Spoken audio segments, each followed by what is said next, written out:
Anxiety, depression, neurosis یہ بڑے کم ہیں.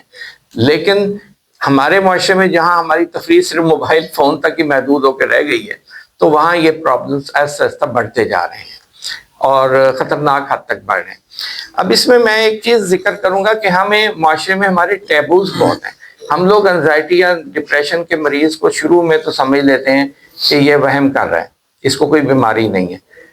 پلیز اس چیز کو ذہن میں رکھیں، یہ بیماری ہے، یہ بیماری ہے. اس کے اثرات دونوں طرح کے ہیں، ذہنی بھی ہیں اور جسمانی بھی ہیں. انہیں جسمانی جو سمٹم ہوتے ہیں انہیں ہم سومیٹک سمٹم کہتے ہیں. وہ مثلا کسی کو شدید درد جسم میں ہے، بے چینی ہے، کندھوں میں درد ہے، اس کا اگر روٹ کاز دیکھا جائے تو انزائٹی ہے، اور وہ جنرلائز انزائٹی ڈس آرڈر کہلاتا ہے، GAD عام ٹرمز میں ہم کہتے ہیں. تو اب جب تک ہم اس کو نہیں ایڈریس کریں گے یا اس کو نہیں ٹریٹ کریں گے، اس کو پین کلر کوئی کام نہیں کریں گے. جب انزائٹی کی یا شدید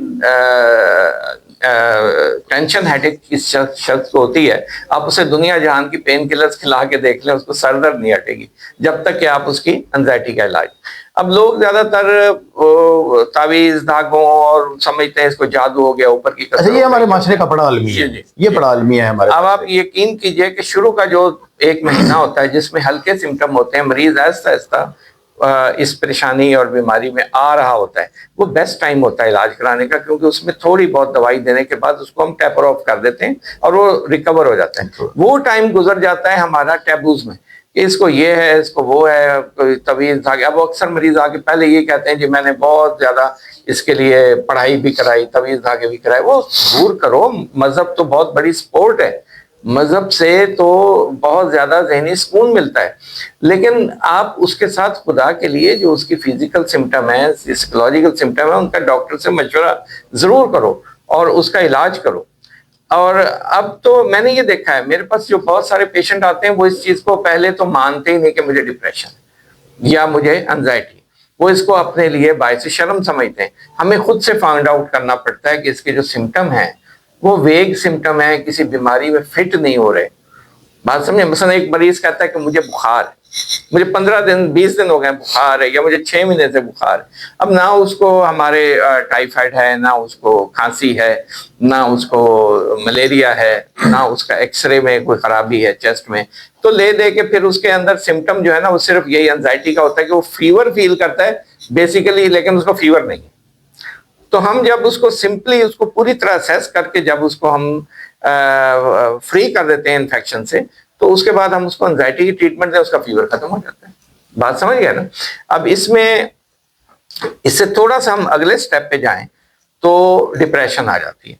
اچھا، انزائٹی اور جو ہے اس میں مریض بہت جلدی ریکور بھی ہو جاتا ہے اور عموماً دوائی سے اس کا چھٹکارا بھی ہو جاتا ہے. یہ ضروری نہیں کہ وہ پرماننٹ کھائے. لیکن ڈپریشن جو ہے نا یہ ایک قسم کی دماغ کے اوپر، میں اس کی مثال دوں گا، ایک لین ہے جسے کھرونچ کہتے ہیں، اس کے دماغ پہ ایک ضرب لگی ہوئی ہے جو کبھی بھی اس کو نہیں چھوڑتی، وہ اس کو پرماننٹلی تنگ کرتی ہے. کسی وقت وہ ہم جیسے اپنے زبان کہتے ہیں کہ ساوی ہو جاتی ہے، پھر کسی وقت دب جاتی ہے. اس کے سمٹم جو ہیں وہ دبتے ہیں لیکن پھر دوبارہ ہرے ہو جاتے ہیں. تو ڈپریشن جب ڈیپ روٹڈ ہو جائے، جب زیادہ عرصہ وہ رہ جائے، تو وہ پھر پرماننٹ دوائی یا علاج مانگتی ہے، جیسے شوگر یا بلڈ پریشر. یہ میں واضح کر دوں، اس کا ٹریٹمنٹ کچھ عرصے کا نہیں ہے، بہت طویل ہے، پوری زندگی کا سمجھے. لیکن جو ارلی ڈپریشن کے کیس ہیں، جو اتنے شدید ڈپریشن میں ابھی نہیں گئے، ان کا بیسٹ ٹائم ہے کہ ان کو ارلی ہی ٹریٹمنٹ دیا جائے اور ود ان فیو ویکس وہ بالکل ٹھیک ہو کے. ڈاکٹر صاحب یہ ڈپریشن پہ ذرا تھوڑی سی اور روشنی ڈال دیں. آپ نے انزائٹی پہ جس طرح سے جو ہے فوکس کیا، ڈپریشن پہ آپ بتا دیں کہ اس میں علامات کیا کیا ہو سکتی ہیں تاکہ گھر والے ایک مریض کو آرام سے پہچان لیں اور وہ ڈاکٹر سے رجوع کر لیں. انزائٹی والا تو بے چینی میں ہوتا ہے، پینک ہوتا ہے. آپ سمجھ گئے نا؟ جی. اس کو شروع میں رات کو پہلے نیند بھی نہیں آتی، بے چینی ہوتی ہے، گھبراہٹ ہوتی ہے، کبھی کسی چیز سے گھبراہٹ، کبھی کسی چیز سے. ڈپریشن والا مریض جو ہے یہ اس کو نیند بھی آ جاتی ہے لیکن وہ بہت جلدی اٹھ بیٹھتا ہے صبح کو، اور اس کو بعد میں ارلی مارننگ میں بعض وقت کہتا ہے کہ میں صبح 4 بجے اٹھ گیا ہوں، پھر مجھے نیند نہیں آئی. دوسری بات، اس کا چہرہ بہت مایوسی والا ہوتا ہے، اس کو ہر چیز تاریک لگتی ہے، اس کے اندر زندگی کا جذبہ اور سپرٹ ختم ہو جاتی ہے. وہ محسوس کرتا ہے کہ میں دنیا میں کوئی کام نہیں کر سکتا.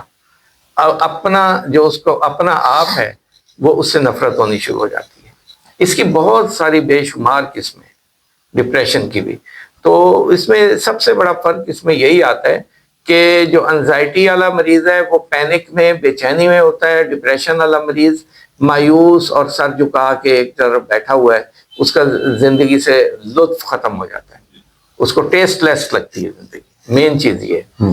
تو اس کے لوگوں کے ساتھ اس کا رویہ کیسا ہوتا ہے؟ لوگ ہیں نا, ان کے اپنی اندر کی کیفیت جو خود فیل کر رہا ہوتا ہے, جب تک وہ اپنے سمٹمز کو خود سے کنٹرول کر پا رہا ہے اس وقت تک تو اس کا رویہ اتنا دبا ہوا ہے, لوگوں کو نہیں فیل ہوتا. ہڈن ہوتا ہے وہ ایک قسم کا ڈپریشن کا شکار. لیکن جیسے ہی اس کے اندر یہ بیماری زور پکڑتی ہے تو اس کے بعد لوگوں کو بھی احساس ہونا شروع ہو جاتا ہے کہ یہ کیا وہ لوگوں سے لڑتا ہے, ریزسٹ کرتا ہے, کیا کس قسم کی؟ اس میں نے آپ کو شروع میں بتایا کہ نیوروسس میں جو بیماریاں فٹ ہوتی ہیں جیسے ڈپریشن, یہ ڈپریشن کے بعد اس میں نہ وہ اپنے لیے نقصان دے نہ دوسروں کے لیے نقصان دے. بالکل ٹھیک ہے. البتہ اگر وہ اس میں سائیکوسس میں چلا جائے گا, یعنی اس کی شدید قسم کی قسم جس میں وائلنٹ بھی ہو جائے گا, جس میں وہ دوسروں کو, وہ پھر اس کی ایک شدت والی قسم ہے, اس کا ہم ذکر پھر کسی وقت کریں گے. بہرحال یہ چیز میں واضح کر دوں کہ دونوں بیماریاں انتہائی قابل علاج ہیں. صرف اور صرف ان کی پراپر ڈائگنوسس, تشخیص بہت ضروری ہے کہ پیشنٹ کا ہمیں پتہ لگ جائے کہ اس کو واقعی یہ پرابلم, یہ اس کا کنٹرول ہے. جی یہ اس کا یہ. اور دوسرا فیملی کی سپورٹ اس کو بہت ضروری ہے, مینٹل سپورٹ. اس کے لیے ارد گرد کا انوائرمنٹ اتنا اچھا ہونا چاہیے کہ وہ اس پرابلم سے نکل سکے. ناظرین, یہ باتیں آپ غور سے سن لیں, ڈاکٹر صاحب بڑی اہم باتیں کر رہے ہیں. اور یہ معاشرے میں جو ہمارے ڈپریشن پھیل رہی ہے, ابھی ہم ڈاکٹر صاحب سے ایک اور بھی سوال کریں گے, لیکن بڑی تیزی سے ڈاکٹر صاحب نے بتایا ہے کہ یہ انزائٹی اور ڈپریشن, انزائٹی پہلی قسم ہے, اس کے بعد ڈپریشن کا, اور اس کے بعد جو تیسرا انہوں نے مرحلہ بتایا ہے, اس پر کسی اور دن ہم اسپیشل جو ہے اس پہ پوری گفتگو کریں گے. تو ڈاکٹر صاحب یہ بتائیں کہ اس سے بچنے کے لیے کیا کرنا چاہیے کہ ڈپریشن ہو ہی نہ, انزائٹی ہو ہی نہ؟ اس کے لیے دیکھیں دو فیکٹرز ہیں. ایک تو یہ ہے کہ خدا کرے کہ ہمارے ملک میں اتنی چیزیں, بہت سہولتیں عام ہو جائیں, معاشی حالات بہتر ہو جائیں. ایک تو ایز اے ہول ایک فیکٹر تو یہ ہے. دوسرا فیکٹر یہ ہے کہ لوگوں کے ذاتی رویے بہت اچھے ہونے چاہیے, لوگ اتنے ویل ٹرینڈ ہوں. میں ایگزامپل دوں گا کہ شوہر اپنی بیوی کو لا رہا ہے میرے پاس علاج کے لیے. اب ایک شوہر ہے وہ کیا بہت پیار سے اس کا علاج کروا رہے ہیں اور مجھے بار بار کہہ رہے ڈاکٹر صاحب میری بیوی کو ٹھیک کر دیں, میں بڑا پریشان. وہ سپورٹیو ہے اس کے لیے. ایک آتا ہے وہ اس کو ساتھ ہی ڈانٹتا ہے, وہ کہتا ہے دیکھ تیرے اوپر اتنے میں پیسے لگا رہا ہوں تو مکر کر رہی ہے, تو ٹھیک کیوں نہیں ہوتی ہے. وہ ڈپریشن کی مریضہ. اب جب اس کو یہ والے اس کو جملے سننے پڑیں گے اور زیادہ اس پرابلم میں چلی جائے گی. اور ایک میں آپ کو بڑی اہم بات بتاؤں جو ہماری کتابوں میں بھی نہیں ہے, دوسرے وہ یہ کہ اس علاقے میں, ہمارے علاقے میں خواتین بہت زیادہ ڈپریشن کی شکار ہیں. وہ خواتین کی تعداد زیادہ ہے جن کے شوہر سعودیہ یا دبئی میں کام کر رہے ہیں. یہ بڑی میں آپ کو انٹرسٹنگ بات بتا رہا ہوں. میں پہلا کوسچن ہی یہی کرتا ہوں جب مجھے ڈاؤٹ ہوتا ہے کہ یہ مریضہ ڈپریشن کی. میں پوچھتا ہوں بی بی آپ کے شوہر کہاں ہیں؟ وہ بتائے گی جی وہ سعودیہ میں کام کر رہے ہیں. ہمارا غریب علاقہ, یہاں کے زیادہ تر لوگ محنت کش ہیں, وہ کام کے لیے دبئی یا سعودیہ گئے ہیں. لیکن وہ جو جاتے ہیں ان کو یا ٹکٹ نہیں ملتی یا پیسے نہیں ہوتے, وہ عموماً 2-3 سال واپس نہیں آتے. تو یہ تو ہمیں پتہ ہی ہے کہ ہمارے اسلام میں بھی حکم ہے. حضرت علی نے فرمایا تھا کہ 6 ماہ سے زیادہ کسی مجاہد کو لڑنے کے لیے فیلڈ میں نہ چھوڑو, اس کو واپس گھر بھیجو. تو گھر کے واپس آنا بھی حقوق ہیں گھر والوں کے اس پہ, تو وہ آنا چاہیے. تو وہ ایک ڈپریشن کا ایسا ہے کہ خواتین کے اوپر اپنے بچوں کی, اپنے گھر کی ساری ذمہ داری الون ہو جاتی ہے, وہ اپنے شوہر سے شیئر نہیں کر پاتی. تو وہ ایسا اس کی ظاہری بات ہے, خاتون گارڈین ہے گھر کی, تو ظاہری بات ہے ساری ذمہ داری. یہ بھی ہمارے علاقے. ڈاکٹر صاحب یہ آپ نے 43 ایئرز آپ کو ہو گئے, آپ کیا محسوس کرتے ہیں کہ پہلے سالوں میں یہ ڈپریشن کتنی تھی, پھر اس کے بعد 10 سال آپ کو گزر گئے, پھر ڈپریشن کتنے فیصد آئی, اور پھر 20 سال گزر گئے, پھر 30 گزر گئے, اور کب سے یہ شدت جو ہے ہمارے ملک میں یا ہمارے علاقے میں یہ آنا زیادہ شروع ہوئی؟ آپ اس سے اندازہ لگا لیں کہ میں 1982 سے بات کر رہا ہوں کہ اس وقت جو کیس آتا تھا انفیکشن کا ہی تھا, بخار, نزلہ, زکام, کھانسی, ٹی بی بڑی عام تھی. بالکل. تو ایسا اس کے پہ قابو. ہیپیٹائٹس بہت زیادہ عام تھا. ہیپاٹائٹس بی سی، ہم جس کا ٹیسٹ کرتے تھے وہ پازیٹیو نکل آتا تھا. تو الحمدللہ وہ جیسے جیسے صحت کی اویئرنیس ہو رہی ہے یا لوگوں کو اویئرنیس ہو رہی ہے، فوڈ کے بارے میں لوگ کانشیس ہو رہے ہیں، تو اب انفیکشنز کم ہو رہے ہیں. ماسک کے آنے سے، ماسک پہننے سے لوگوں میں چیسٹ کے پرابلم کم ہو گئے ہیں.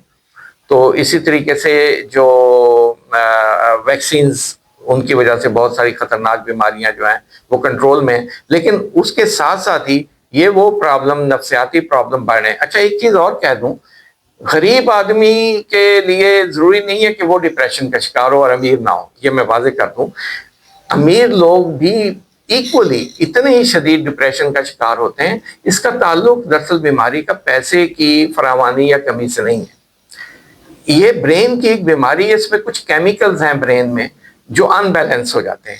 ہمارے برین میں اللہ تعالیٰ نے کچھ کیمیکلز، ڈوپامین خاص طور پہ، سیروٹونن، یہ وہ رکھے ہیں کیمیکل جو خوشی کے کیمیکل ہیں، اور ایک ڈپریشن والے ہیں.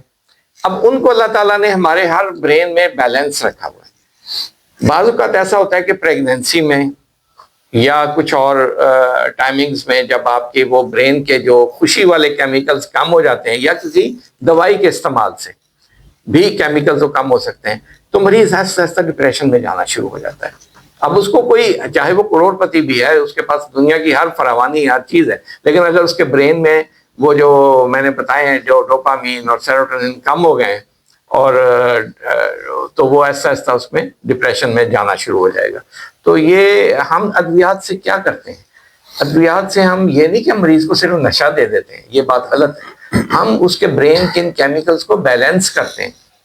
یہ جو ہمارے ایک گیم چینجر دوائیاں آئی ہیں جنہیں ہم بولتے ہیں SSRI، سیلیکٹیو سیروٹونن ری اپٹیک انہیبیٹرز، یہ گروپ ہے ادویات کا جو ہمارے برین میں سیروٹونن کی مقدار کو بڑھاتا ہے، اور دن بدن مریض خوشی فیل کرنا شروع ہو جاتا ہے. اسے محسوس ہوتا ہے کہ میں اب ٹھیک ہوں، میرے ارد گرد سارا کچھ ٹھیک ہے، وہ سارے حالات اس کو بہارو پھول برساؤ، جی مطلب اس طریقے کا ہو جاتا ہے. اس کے اندر کا موسم جو ہے وہ خزاں سے تبدیل ہو کر اس میں آ جاتا ہے. ڈاکٹر صاحب بہت بہت شکریہ.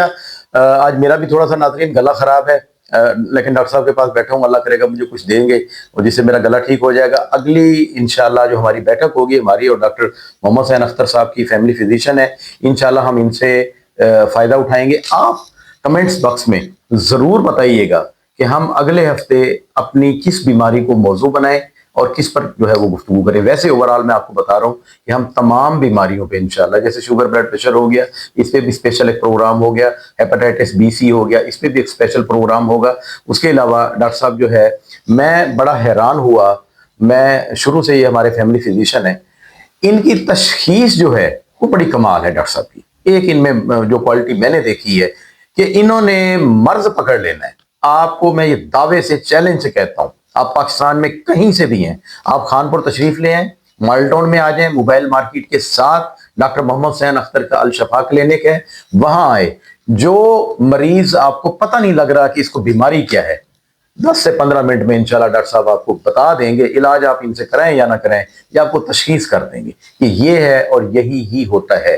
کم از کم ان کے پاس آتے ہوئے مجھے بھی 30 سال سے اوپر ہو گیا ہے. مجھے اجازت دیجیے، اللہ نگہبان.